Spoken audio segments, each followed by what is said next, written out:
ആരോഗ്യമന്ത്രി വീണ ജോർജിനെതിരെ പ്രസവ ശസ്ത്രക്രിയക്കിടെ വയറ്റിൽ കത്രിക കുടുങ്ങിയ കെ ഹർഷിന രംഗത്ത്. പ്രതിഷേധക്കാരെ കണ്ട് തിരിഞ്ഞു നോക്കി കഴുത്തുളുക്കിയ മന്ത്രിയെ സ്ട്രെച്ചറിൽ കിടത്തിയാണ് ICUവിലേക്ക് ആക്കിയതെന്നാണ് ഫേസ്ബുക്ക് പോസ്റ്റിലെ പരിഹാസം.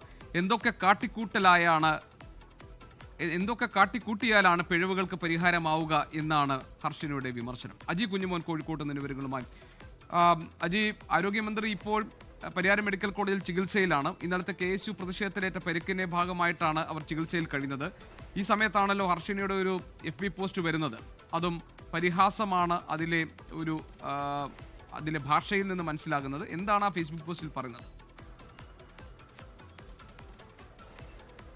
തീർച്ചയായിട്ടും GK, പരിഹാസവും മാത്രമല്ല വിമർശനവും ആ ഫേസ്ബുക്ക് പോസ്റ്റിൽ ഉണ്ട്. അതിന്റെ പൂർണ്ണ രൂപം ഇങ്ങനെയാണ്. അതായത് പ്രതിഷേധക്കാരെ കണ്ട് പെട്ടെന്ന് തിരിഞ്ഞു നോക്കിയതിൽ കഴുത്തുളങ്ങിയ മന്ത്രിയെ സ്ട്രെച്ചറിലെടുക്കുന്നു, ICUവിലാക്കുന്നു, MRI സ്കാനിന് വിധേയമാക്കുന്നു, ആക്രമിച്ചവരെ അറസ്റ്റ് ചെയ്യുന്നു, എക്സെട്ര എന്തൊക്കെയാണ്. പക്ഷേ ഒരു കത്രിക 5 അല്ല 50 വർഷം വയറ്റിൽ കിടന്നാലും ഒന്നും സംഭവിക്കില്ല എന്നേ, വേദന പോലും ഉണ്ടാവില്ല, ചികിത്സ വേണ്ട, ഒരു പ്രശ്നവുമില്ല എന്നതാണ് ഈ ഫേസ്ബുക്ക് പോസ്റ്റിൽ പ്രധാനമായും ഹർഷീന വിമർശിക്കുന്നത്. ഒപ്പം അതുമാത്രമല്ല, ചെയ്തവർക്കെതിരെ യാതൊരു നടപടിയുമില്ല, വിവിധ റിപ്പോർട്ടുകൾ തേടി ഏറ്റവും കൂടിയാൽ മുഖ്യമന്ത്രിയുടെ ദുരിതാശ്വാസ നിധിയിൽ നിന്നും 2 ലക്ഷം രൂപ ധനസഹായം അങ്ങ് പ്രഖ്യാപിച്ചേക്കാം എന്നായി, എല്ലാമായി അത്രയൊക്കെ മതി, നാടകമേ ഉലകം എന്നാണ് പ്രധാനമായും ഈ ഫേസ്ബുക്ക് പോസ്റ്റിൽ പറയുന്നത്. നമുക്കറിയാം, പ്രസവ ശസ്ത്രക്രിയക്കിടെ വയറ്റിൽ കത്രിക കുടുങ്ങിയ ഹർഷീന നിരവധി പോരാട്ടങ്ങൾ നടത്തി, നിരവധി സമരങ്ങൾ നടത്തിയ ആരോഗ്യമന്ത്രി നേരിട്ട് ഹർഷീനയോട് പറഞ്ഞു